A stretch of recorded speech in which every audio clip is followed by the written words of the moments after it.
Okay, so last day we learned what is conditional logic in Python. Today we'll be going to start the iteration by for loop, while loop, those kind of stuffs. Then user-defined function, we will be creating a user-defined function in today's session. So any step point or anything from last topic, what we covered in last day, any other issue from anyone?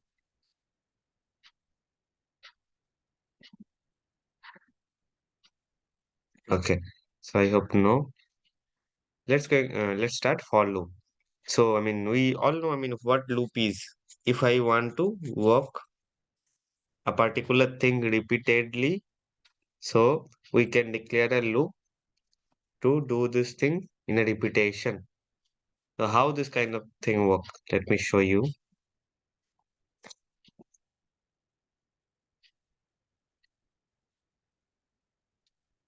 Okay. So, let's start with the for loop. For, okay. Suppose I want to print a particular thing, a particular keyword in multiple lines. Maybe 10 times I want to print a particular thing, maybe asterisks or anything. Okay, in C programming and all, we all know what for loop is. So how Python what is the coding stuffs in Python for this for loop? Just let me show you. So for Python, if you're using for loop, there should be some iterable. What iterable means? Means there should be a collection of elements, maybe a data structure, maybe that iterable can be a list, maybe that iterables can be a set, maybe that iterable can be a string. So all of this thing, all of this data structure you already learned. Those are not a single character, a single element. They consists multiple element in a single variable or just like this. Just like a list. If we declare a list,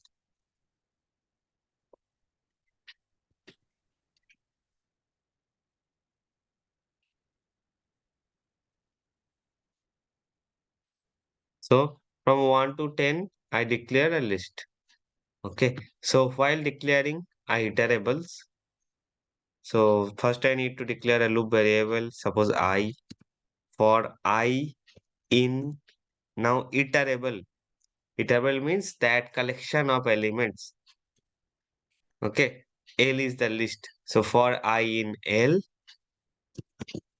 put a colon, the same kind of stuffs, whatever we have done in if else statement. Go to the next line. Indentation should be added. You just need to check whether the particular line should be executed under this for loop or not. If yes, then keep maintain that indentation throughout the lines. Okay. So for I in L, print. Okay. Now what you want to print? If you want to print I itself, means I in L, I will be capturing each of the element in L. Now if you are if you're trying to print I, then the elements of L will be printed one by one till the last iterable. Let me print this result.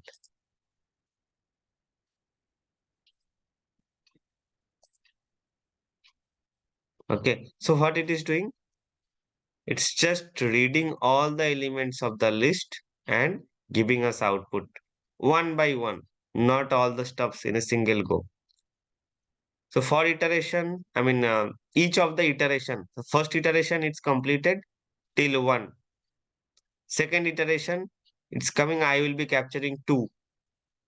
Third iteration, it will be capturing 3. This way, the iteration goes on till the last element of this iterable.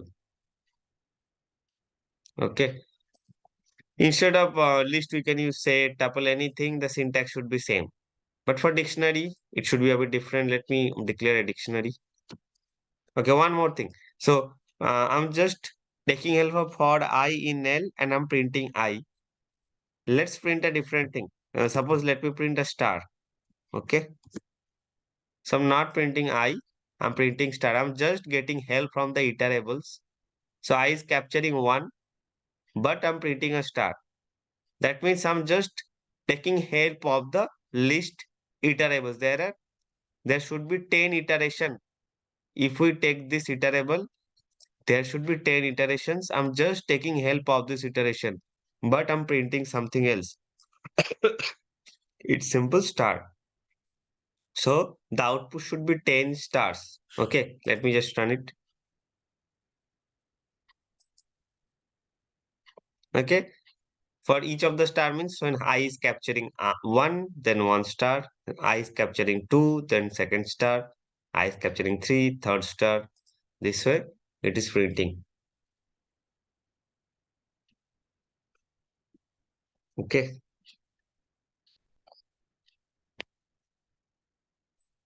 let's move ahead with the next topic. Okay, what I was mentioning for dictionary, how the iterable works. If you can quickly remember in dictionary is a combination of key value pair. Okay, let me declare some key value pair. Suppose 1, A. This is the first element. 2, B. 3, sorry, C. 4, D. Okay, till this it's fine. So if I just, okay, D is our dictionary is our iterable. Just putting D over here. If I just print I, okay, if I print star, there are 4 elements actually. 1, 2, 3, 4. Key value pair, one key value pair is one iterable. I mean, in iterable, one iteration should be counted. Okay, so there are 4 elements. So if I print star over there, 4 times star should be printed. And let's print I over here and let's see what kind of thing should be printed. Okay, so you can see if we just want to print I is capturing only the key, not the value. Okay, so this is interesting. In particular list, it's capturing the value. In tuple, it should be capturing the value, not the index. Over here, if we put I on top of D, it will be returning the keys. It did not return the value. To print value or to print entire key value combination, we need to use different method. The method we already learned in last day, the method involved in dictionaries. Okay, let's use this one by one. So let's put I, not over here. Let me capture from D.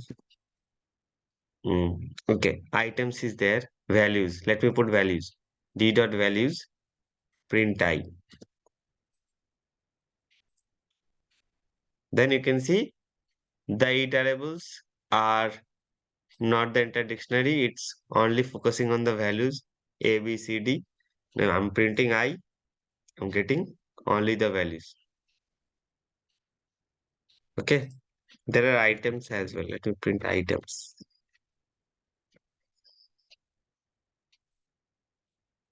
If I'm doing items over here, then it's printing entire key value combination and it's wrap it within a tuple. Okay. So D dot items, then I, the loop variable is pointing to each combination of key value pair and it's printing in the same way.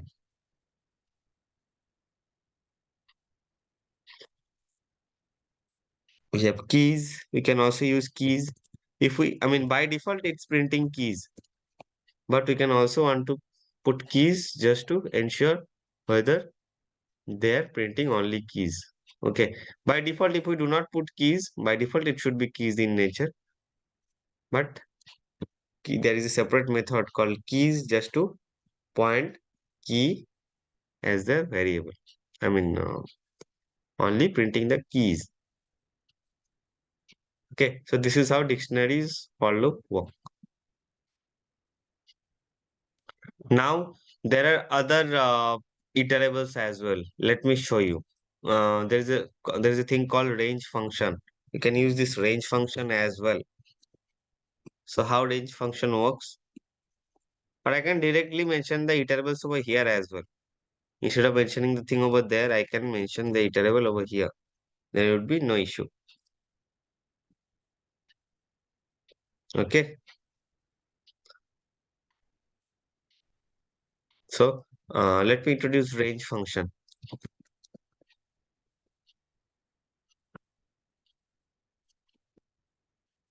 Range function means it's also collection of multiple elements by using an inbuilt range function. How it should work? Suppose 1 to 6 or 1 to 10. Okay. Range function means this is my first in iterations. This is my first thing. One, what I'm mentioning over here. First element, rather, I can say. This is my last element, not exactly last element. The loop variable, when it's pointing, then it is running such a way that I is not, I cannot cross the last value. Okay. So less than the last value should be working. Just like you can see, I run this thing and it's printing till 9. So this is the maximum limit. It should not cross this 10 or it cannot equalize this 10 as well. If I put 11, then till 10 it would be printed. Okay.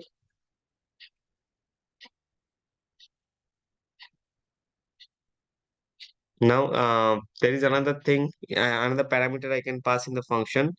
That means the over there during the slicing part, you also check that we can eliminate one particular thing. Just like the same kind of steps, we can also put over here. I mean, how many steps? I mean, if they want to skip any particular iteration, so that can be doable. By default, it is 1, means after 1, 2 will be printed. If I want to skip anything regularly, then I can maintain this thing as well, this parameter. Suppose I want to skip 2 elements at a time. So 1, then I mean the second element will be, it will not printed, then 3 will be coming. Okay, let me just show you. 1, 3, 5, 7, 9. As the step is 2, so it's not calculating or not printing the exact next iterables or iterations number over here. Okay, by default it is 1. We can put 1, but by default it is 1. So for 1, no need to put anything. But if the step is more than 1, then we need to put the thing over here. Like 3, 1, 4, 7, 10. Yeah. You can see the gap between the elements are 3. Okay. Any doubts so far from anyone? Is there any question? Anything? Sir, I did not understand that 14710. Can you repeat one more time? 1, 4, 7, 10. So Yeah. yeah, if we do not put 3 over here, the last element actually it will be printing. Okay, let me show you. I mean, if we just put in this way, this is fine. By default, the last element is the step. I mean, the incremental step, you can say. By default, you can see the incremental step is 1 in range function. 1, then 2, then 3, auto incremented by 1. Okay. So this last parameter will be helping us the auto increment with how much value. If we put 2, then you can see auto incremental with 2. 1, 3, 5, 7. The gap between each of the elements should be 2. If we put 3, the gap should be 3. 1, 4, 7, 10. This way. Okay, it's understandable. Yes, sir. Okay, okay. So this is how range function works. Okay, we can use multiple, nested loop as well. Let me show you what is nested loop. Let me just convert it to single auto incremental. Yes. Okay. So if we put multiple statement over here as well, or let me put I comma 1 in this manner. So whatever I'll be printing, that should be printed over here. One is, it's a constant term. So one is there and I is a variable. That is why I is varied throughout the printing stuff. So I can print anything. I can print some other things over here as well. Suppose print high. Okay. Let's see what is the output. Yeah. 1 1, a single high is coming. Then it's moving to the next iteration. 2 1 high. 3 1 high. So this way the iteration is running. So we need to check whether just what is the indentation it's maintaining. It's maintaining this indentation means is the same with the upper one, means both of them are running under this for loop. Okay. If I just put another print with a space or anything over here, that means this print statement should be running under this print statement.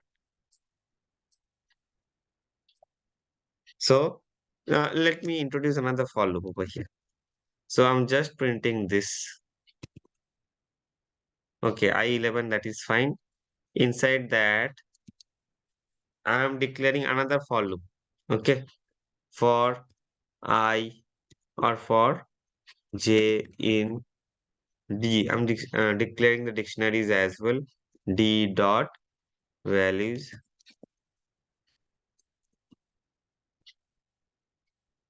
print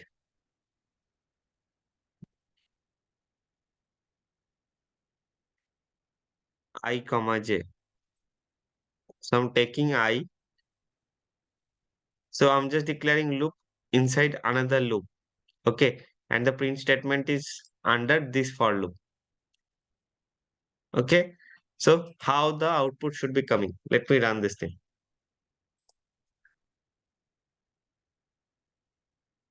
Okay, now the first, let me decrease this thing not till 11. Let's 5. Okay, okay. Now I is capturing the first element, that is 1 in this for loop. Now during the second line execution, for this one, it will be coming with D dot values means A, B, C, D should be coming. For this one, all the elements of this line should be iterate. Okay. So for this one, A, B, C, D, for 4 different values, the thing should be iterables or it should be iterate. Okay. Now I'm printing I and J. You can see one is fixed and J is changing A, B, C, D. So till this position, for one, all the things will be repeated over here, A, B, C, D. Now this iteration is completed. It will be coming to this first step over here again. So the thing will be changing to 2 by the range function. For 2 again, all ABCD will be printed over here. For 3 again, all the ABCD things should be printed over here.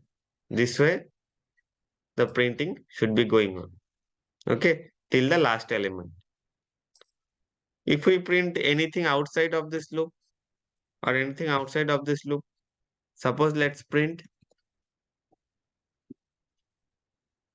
I comma j over here. Let's see what happens.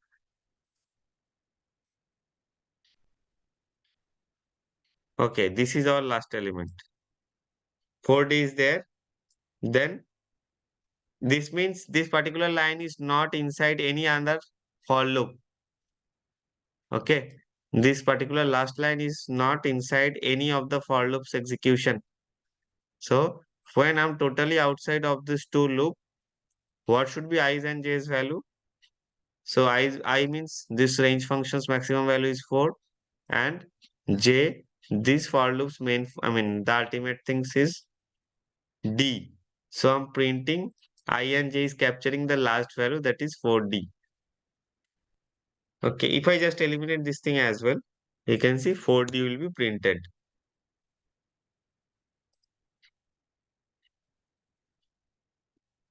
Okay, here put anything, d dot values. So I'm printing something, or I can pass the statement as well. I can put a simple pass. Okay, so you can see only 4D is printed, the last element. Okay, because I'm outside of this loop, so it's not taking any value. Okay, now I'll be going to introduce two new keywords we can use in the for loop.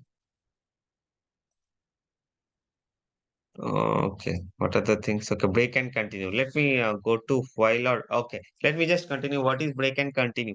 It's applicable for all the loop. So break means if we put break in anywhere inside the loop, any statement called break, then it will be breaking the entire loop and going to the, it will be coming outside of the loop itself and going to the next execution statement.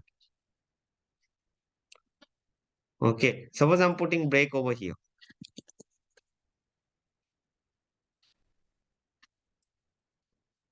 So you can see the break thing happens and it's capturing the first value. The first value of this one and the last value of this one. Why its first value over here? Means till it's coming, this iteration is fine. There is no such break. So it's coming to the last point, 1, 2, 3, 4.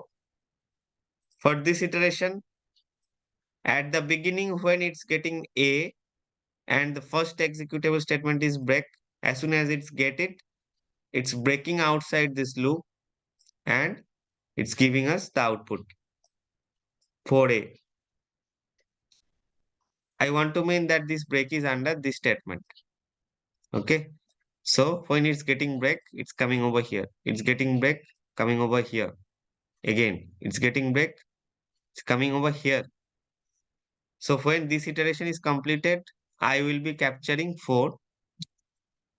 But this iteration, it's not going to the next iterable function. It's pointing to A and then it's breaking. It's not going to B anymore. So when this iteration is completed, that means I is capturing 4 and this is not going further. We are using break over here. At the end, when I'm printing outside the loop, I is capturing 4 and J is capturing A. So that is why break is, for this break, I'm getting 4 and A. But when the break is used, suppose inside for loop, I'm using some condition. Suppose I'm performing some searches. We know what kind, different kind of searches are there. Maybe in a particular long iterations, I'm searching some keyword. Okay, one by one.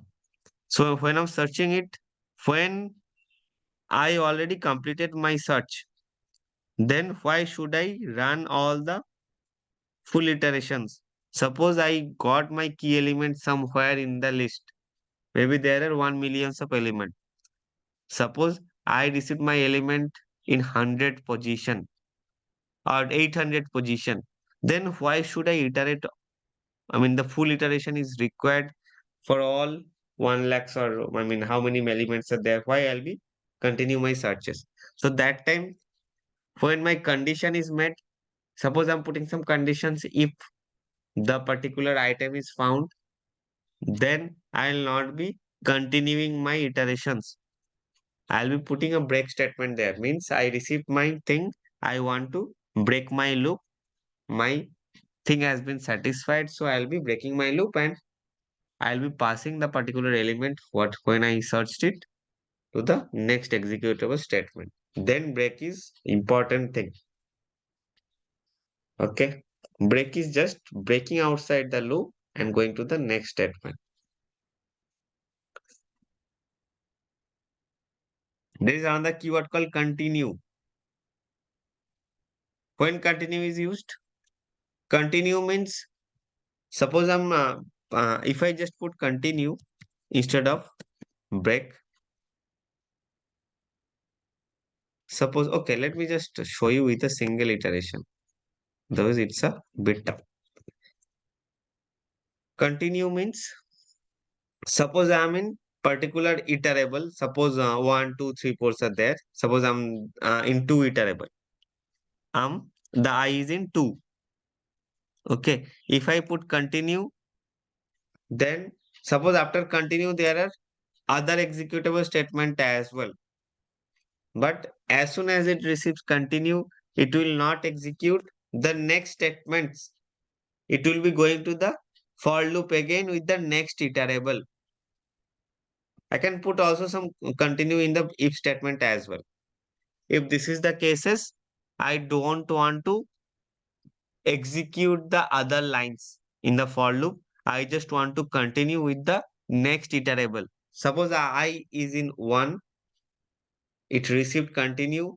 It will not execute the next statement, although there is no next statement. Suppose there is a statement called print high or anything. Okay. So if it receives continue with the if else statement and just like this, then it will not print this high anymore. It will be going to the next iteration. Okay. Suppose I'm printing over here one I as well. Print I. This should be I because I is a variable. I do not have to put the code. I'm removing this part. J is not declared. That is why. If I print this, its range function 1 to 4 should be printed. Yes. But this high is not printed because it's receiving continue before that. Okay. So it's let me put a if else statement over here to understand. If I okay, let me do the same thing what we have tried in the last day. If %2 equal 0. That means it's searching for even number. Okay, putting a space there. When it's %2 is 0 means even number, then I'm putting continue. Means then it should be going to the next iterable. So if I just run this thing, so when this condition is not met, then continue will not be executed. Then it will be after this print statement, it will be directly printing this high. Means for the odd number, after printing the odd number, I can get a high. But for the even number, I can only get the even number. It will execute this continue and it will not execute this print statement anymore. It will be directly go to the next iterable. Okay, I hope this is understandable. Let me run this. Okay, 1 high, 2 high is not executed, 3 high is there. If I just put break over here, then the next, as soon as it's get the even number, it will break outside of this loop. It will not go to the next iterable. That is the difference. So 1 high, it's fine. For 2, it's printed 2. This is fine. Now for 2, it will execute this. It will then get break and it will come outside of this loop. So this is the bit difference between break and continue. A bit confusing, but very, very helpful when we'll be going to design big programs. Okay, any doubts so far? Break and continue statement.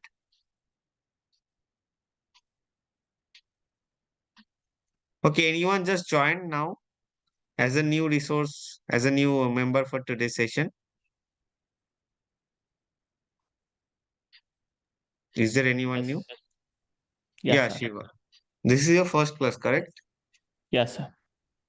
Okay, so actually this is already our meet of the class. So we completed SQL classes, business intelligence classes, and Python we just started for 1 or 2 days. If you already Okay. have the data engineering experience, then I think it's fine. There'll be no issue.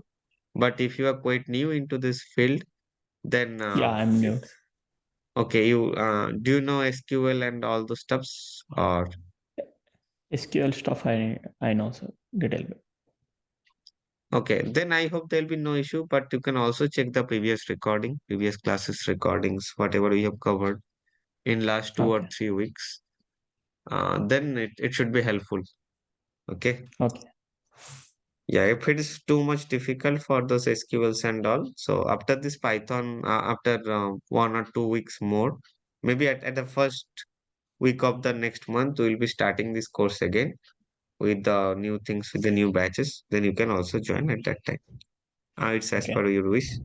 But go through the recording will be helpful. Yeah, okay. Okay, thank you. Thank you. Okay, anyone is having any doubt with the break and continue?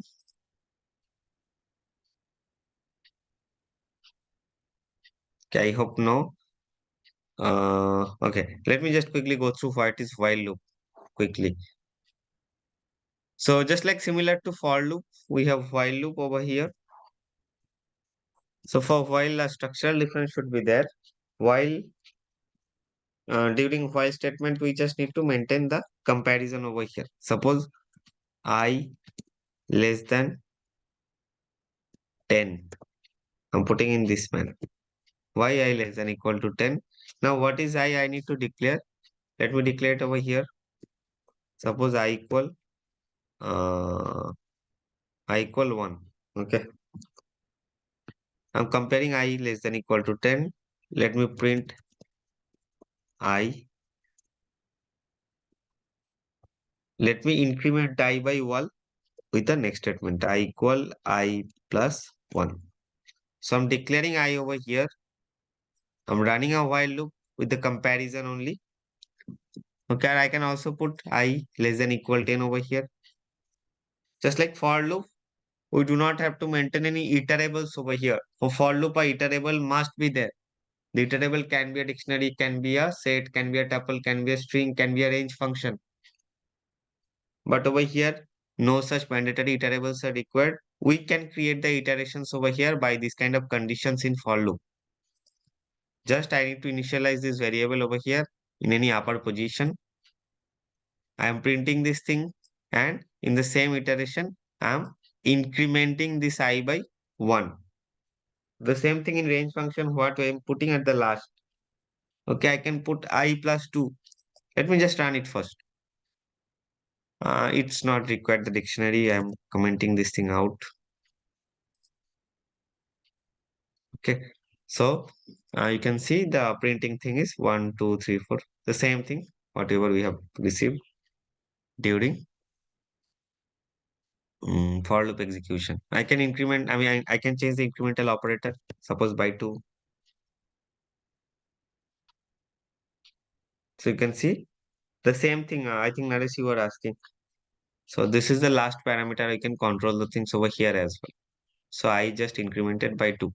So after this iteration, first iteration is completed. I's value should be 3. Means I equal I plus 2. After I equal 1, then I will capture 3. This way it will be continuing. Okay. If we do not have this kind of incremental operator, suppose I'm removing this incremental operator. So I equal 1. So I is less than 10. It will be printing I. So I'm not increasing I. If I run this kind of loop over here, so you can see it's running because I did not put any such keyword or anything to stop this loop. Okay, so this kind of loop is called infinite loop. You can see this sign has been, the symbol is a different one. It's under a loop. It's running and running. So I need to pause this kind of thing, and we need to put proper statement over here to close the loop or to complete the loop.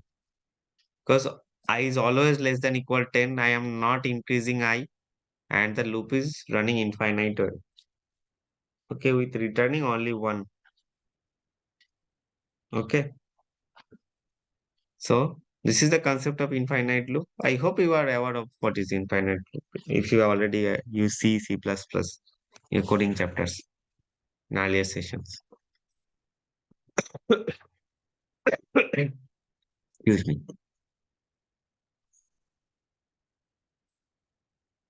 Now user-defined functions. Okay, we used lots of functions till days for Python, just like we use print function, we use length function, we use type function,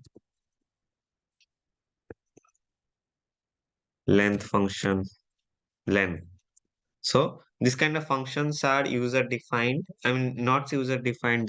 These are coming with the inbuilt Python interpreter. Okay. So if we just want to create our own function, so this is called user defined function. Okay. We have used input function as well. These kind of functions are lots of not trigonometric. We use lots of functions which will handle the integer data type. So let's create our own function. How to create function? What is the syntax of creating? There should be a keyword called def. Okay, def. The function name, you can put any function name. Suppose new function. Okay, when you'll be declaring a function, there should be open brace and close brace. Then colon, the same syntax. Then inside, after that, when you will be pressing enter, indentation should be added. The similar kind of thing. While you are defining a new function, what should be the statements you want to put over here? Suppose you want to do some print statement, you want to do some calculation, whatever you want to do, just mention all those lines one by one, or a single line elements, or whatever you want. Just put the things under this line. Okay. Suppose I want to print okay, hi everyone, or hi all. Okay, it's doing nothing. Just when I'm utilizing this kind of thing, it will be giving me a print statement. Hi all. It's returning any. It's not returning any value. Just it will be printing this kind of statement. Okay, so I can I can come outside of this function by just closing the indentation. If we want to print something else, we can print it. There will be no issue.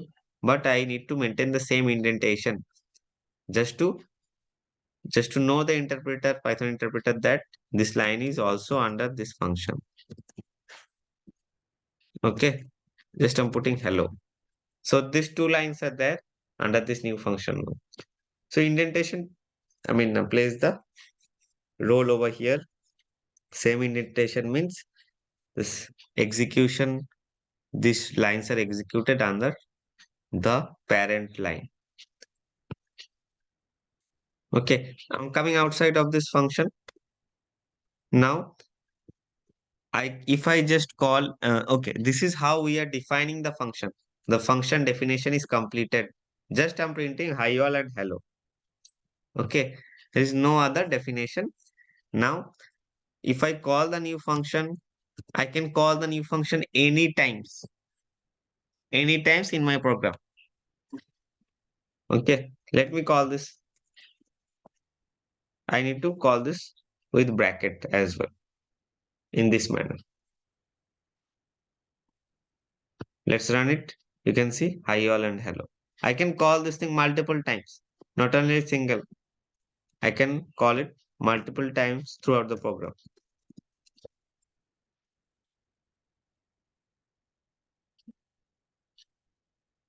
So you can see how many times I have put it, how many times I have called it. I'm calling the functions and it's responding the same way. Okay, so this is the utilization of the function. You can create this function once and call this thing multiple times. Okay. Okay. Let's create a function with a parameter. Over here, I did not pass any input parameter. In function, we can pass some parameters over here. I mean, that particular function should be a bit. I mean, this is very simple function. We didn't pass any parameter. It's just, it's not taking any input. It's just, if we are utilizing the function, it's printing a constant sentences. I mean, two constant sentences. But this should not be the cases while we'll be using functions. Suppose, let me create a functions which can take some input. Square of a number. Okay. So sq num. I'm putting this kind of function name.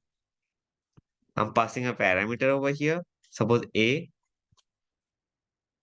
Okay. So let's do a calculation, or I can do the return statement.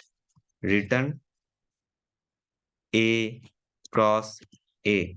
A into a means it will be returning whatever I'll be giving input parameters. Suppose okay, let me show you.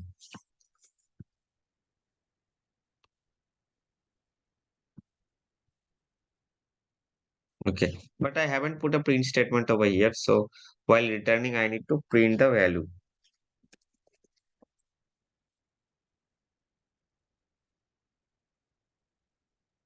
Okay, so sq num, I need to pass some parameters. Suppose 2, I'm passing over here. I'm getting 4. Okay, this way I can change the parameter in multiple scenario and try to print the result. Suppose let me pass 7. Let me pass some other thing as well. 10. Okay, let's run this. Okay, I miss this one press over here. Missed one press. Okay, so you can see it's querying and giving us the output. Okay, even I can just put the print statement over here directly. Print. Then I do not have to put the print statement again in multiple times over here. We can directly call this square num. Okay.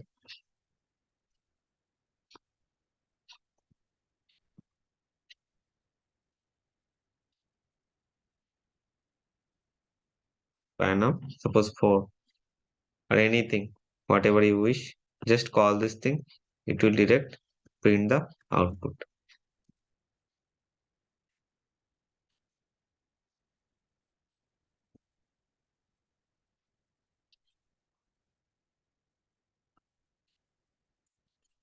Okay, so each time they're squaring it and giving us the output. I'm not doing a print statement over here because this function itself, it will be printing and returning this value. So this way we can create our functions. The functions definition, as per the function definitions, I mean, how much times we will be calling, it will be returning the same way. Okay. Any doubts so far from anyone? It's fine. Irfan, it's good for you. I'm not getting any response. That's why I'm asking. Yes, sir. Because I'm doing simultaneously on Python, PyCharm. Okay. Great. Okay. So it's very simple So actually. far, I don't have any error. That's why I'm not disturbing you. Oh, okay. No, you are not disturbing me at all. So it's, I mean, your interaction is very good. That is why I'm asking. Okay. So I'm moving to the next topic now. This is how it function. I mean, this is very simple actually. I mean, over here, whatever examples we are going ahead. I mean, putting over here, maybe this kind of thing with the bit higher level should be there in your coding stuffs. Maybe we are doing some PyCharm. I mean, we are going some PySpark coding stuffs. Okay. Over there, why we will be using this kind of functions? Suppose, or why we will be using some iterables or just like this. Suppose we are performing some ETL operation. I'm just going with a higher level again. ETL means we learned what is ETL in our BI chapters, business intelligence chapters. We are loading some data from some source system to our target system. Okay. And we need to write some code on PySpark. PySpark means we need to utilize Spark using Python language. Okay. So that is called PySpark.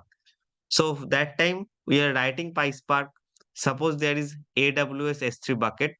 We are receiving some files. There are lots of files. Okay. But we need to process some categories of files only. So there we need to write the code such a way. Suppose in if-else condition, if the file name or file extension is this in this particular S3 location, then I'll be doing the next steps. So there the if-else condition should be useful. So this kind of those if-else we already learned in our previous languages, maybe C, C++, Java, whatever we have learned. But the proper utilization should be there. I mean, the similar kind of utilization, but with a high thing. There we should be doing the structural things. When I'll be finding this, I'll be performing those things. I'll be putting the thing. I'll be getting the thing this way. I'll be doing all the statements I need to put that time. Okay. So this is a real life example that I was saying to you. Okay. So similarly, we can create functions over there. So when we'll be doing this, then this will be happen. So I'll not be calling this thing again and again. So I can, if this happens, then I can call this function. If this thing happens or else, I'll be calling this function. So this kind of thing is a normal way when we'll be doing that stuff. Okay. Let's learn what should be our next topic? Yeah, next this is okay. It's our previous day's topic actually. Let me go to the open a new PPT.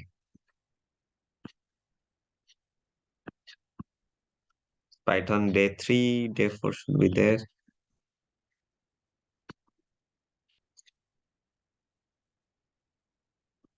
Okay, class. So what is class? Class is there. That is why it's object-oriented programming. So what is class? How to declare a class? So class keyword should be there similarly as function. Okay. So class keyword is there. You can declare any class, ABC. Okay. Okay, one more thing. Before introducing the class, I think you all aware when I was using any integer or anything, suppose t equal 4 or 8. So when I was printing the data type of t, so it's nothing but a integer class. So in Python interpreter, it's already declared lots of class. Maybe for each of the data type, they have declared one particular classes integer. And for 8, as it's receiving 8, that is why t is having the properties of integer class. Okay. It's not only integer for all the data type. Sir, if we put instead of integer, if we put any alphabet or a word like float or something. Okay, let me do the same thing. Suppose good. Okay, I'm printing it. You can see it's class string. So whatever data I'm putting over here, the variable is changing its class. Okay, means it's changing its data type. It's instantiating based on the properties I'm putting over here. This thing is changing their properties. Okay, it's called instantiating. It's one of the important keyword while learning the class. Let's do a practical example. I'm creating my own class now. Okay, class is already defined, some of the classes, just like inbuilt functions. Some classes are already defined in the Python interpreter. So how to create our own classes? Suppose let me put some new CLS, putting in this way. I'm passing nothing. I'm not printing anything. So it's a similar kind of thing. A colon. If I press enter, an indentation should be coming. Okay, just something come into my mind. Uh, I think it's Mustafa. Your PyCharm is working, correct? I forgot to ask. Yes, sir, it's working. Okay, okay. So class, new class. Then I'm doing nothing. I'm just putting a pass statement. Pass means nothing. I have to do nothing. Pass statements. My class is closed. Okay. The class name is this new class. Okay. So if I call this class, suppose if I'm instantiating the class, suppose I'm assigning a variable, suppose t, calling new class, new underscore CLS, open bracket, close bracket. Now let me print the type of t, this variable. You can see this variable is now instantiating the properties of new class. So that is why it's main dot new class. So similar, I mean, from the similar example, when I'm just putting any value, integer value of t is instantiating the properties of that particular value. That means it's getting a integer class. Similar way, I declared my own class and I'm instantiating this thing within a variable outside of this class definition, obviously, and I can give a particular property to this variable. This kind of thing is called instantiating or instantiate. Okay. So this is classes main fundamental things. I can put multiple lines over here. The class definition can be bigger. Over here, I can introduce multiple methods or just like this, lots of methods and all. But when I'm instantiating this thing within another variable, that means now this variable is having all those power within his hand, what the particular class is containing. Okay. Just like when I'm just converting a particular variable to integer, then all the integers method are applicable on top of this integer or t variable. Similarly, if I declare any methods inside this class, t will be owning all of this, or t can work on top of all of this. Okay, let me show you the example quickly.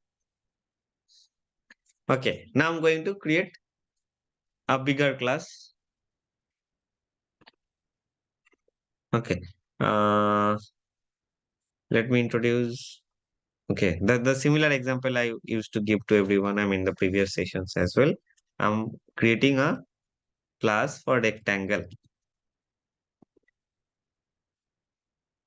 Okay, class rectangle. So while declaring class rectangle, actually just think in practical. While creating a rectangle, we just require two things, length and width. These two things are sufficient to create a rectangle. And let's create two methods in the rectangle, which will be helping us to get output of rectangle's area and rectangle's perimeter. If we have those two input, our rectangle length and width, we can quickly get my rectangle width and rectangle. We can quickly get the rectangle area as well as rectangle's perimeter. Okay, we already just end of the session. Let me complete this thing. It will hardly take 10 minutes, but this is very, very important. Okay, so class rectangle. Let me start with definition. Okay. So first definition, unlike function, when we declare a function, we are introducing the parameters within itself. Okay. But over here, we cannot directly introduce my input parameters over here. For input parameters, we need to create a method called init method. This is the compulsory step to init, INIT. Before that, there should be double underscore. It's called dunder method. This kind of method is useful for taking the input parameter only. Okay. So it will be starting with double underscore init, then double underscore. Okay. So you can see by default self should be a parameter. So you can see just self is coming over here, but there should not be only self parameter. I need to pass my own parameter, suppose length and width. Okay. Self should be by default, it should be coming L and width. L and W is my own parameter which is required for rectangle design. Okay. Now there should be two compulsory steps in Python init method. When I'll be declaring any parameter, I just need to follow these steps. Self.l, I need to create two different parameters from here.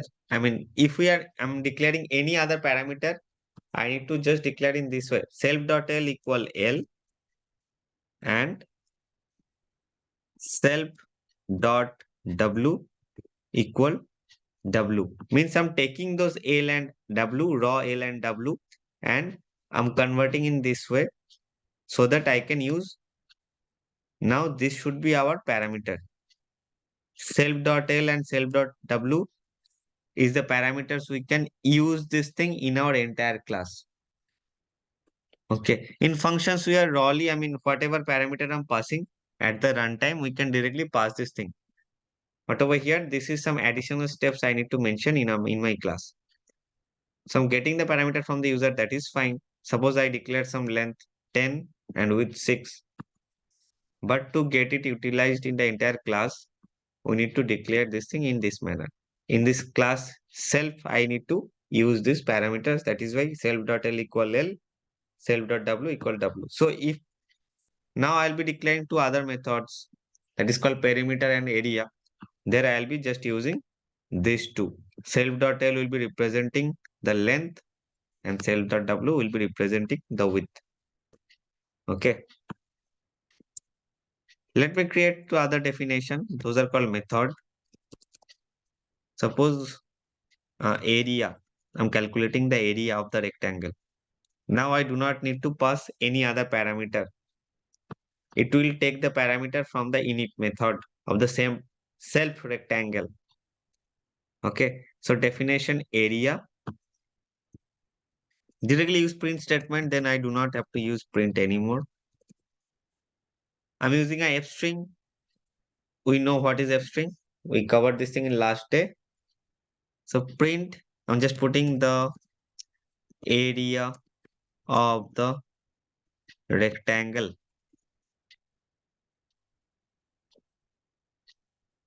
Okay, put in this way. Having length, I can put in this way. Having length, let's use this thing. Length, I can put this one.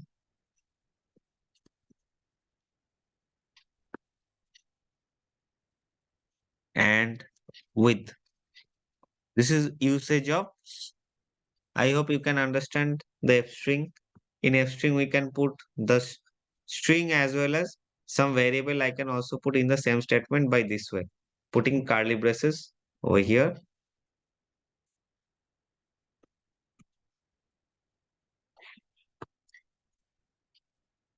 The area of the rectangle having length and width, this is, we just need to within a bracket. Let's put a multiplication. So it will be returning the entire statement with the calculations as well.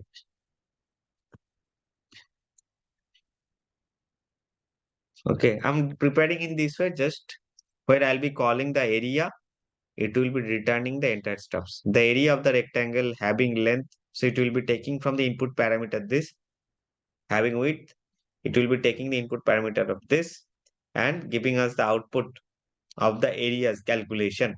Length cross means length multiplication by width. This is the area calculation. Similarly, I can call the perimeter calculation as well. Suppose def peri, by default it should be self. I'm just copying this thing again, pasting it over here. Perimeter. Till this line is fine. Here the calculation should be a bit different. 2, there should be a plus.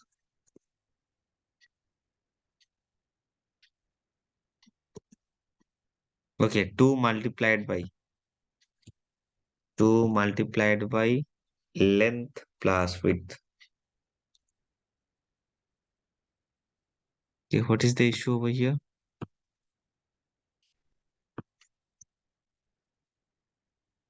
Okay, this last statement, here is a thing. Okay, I need to close the thing over here. Okay, something is happening. Just give me 1 second. Okay, this thing will be closed over here. Yeah. This thing is fine. Now closing this thing with the quotation. Now the final braces. Okay, now it's fine. Okay, so I declared two method. Init is the compulsory one just for initialization of the parameter. Then area and perimeter are those two methods. We declared two methods over here. Okay, so our class, I'm not defining anything in the class. Let me just decrease this thing. Not here. Yeah. It's maintaining indentation. This line, this is a new thing. This is a new thing. It's fine. Now my class is closed. Class definition is closed. I'm going outside of this class. I'm not maintaining any indentation now. Okay, it's the same one. Let me put another backspace. Yeah, it's fine. So I'm instantiating a class. Suppose t variable, the same variable I'm calling again. T equal rectangle. I need to pass the parameter over here because there are two mandatory parameters now, L and W. So I need to pass the parameter. Suppose 10 and 6. Anything we can put 10 and 6. Okay. Now T has all the properties of the rectangle. Okay. But I just defined with, I need to define with some parameter. So T is instantiating this class. T has all the properties. If I just put T dot, I can get all the available methods available. Okay. You can see peri. You can see area. So I declared those methods over here. So those are available. Similar thing, when I'm just declaring anything as string, if I put that variable dot, all the available methods for strings will be showing there. The similar kind of things we can see it over here as well. Okay, so peri, I'm calling this peri in this manner.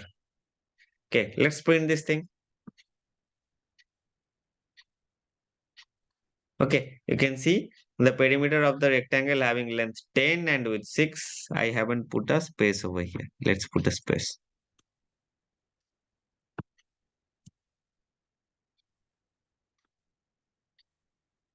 The perimeter of the rectangle having length, it's taking input from here 10 and 6 is 32. So 10 plus 6, 16 into 2, 32. I can call the area at the same time as well. T dot area. So this is how class is getting utilized multiple times. Okay, I can declare, I can instantiating any other thing as well quickly. Suppose V equal rectangle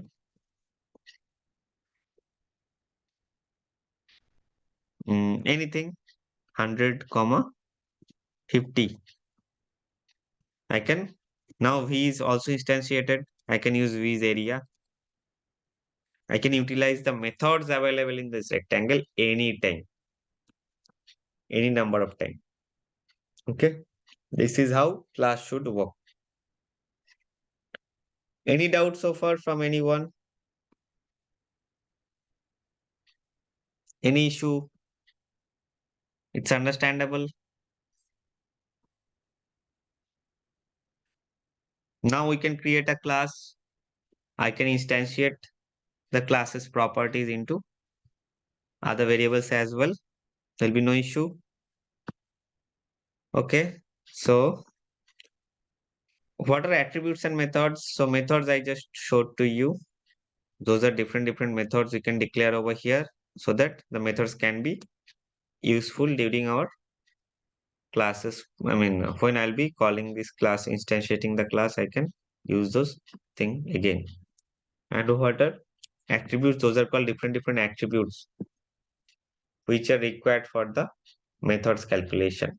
When I'll be creating the attributes over here, and we are using those things over here. Okay. The next thing, let's stop it today. Using pandas and all. Let's start it from tomorrow onwards. Okay. Any doubts so far from anyone? Any question? It's fine.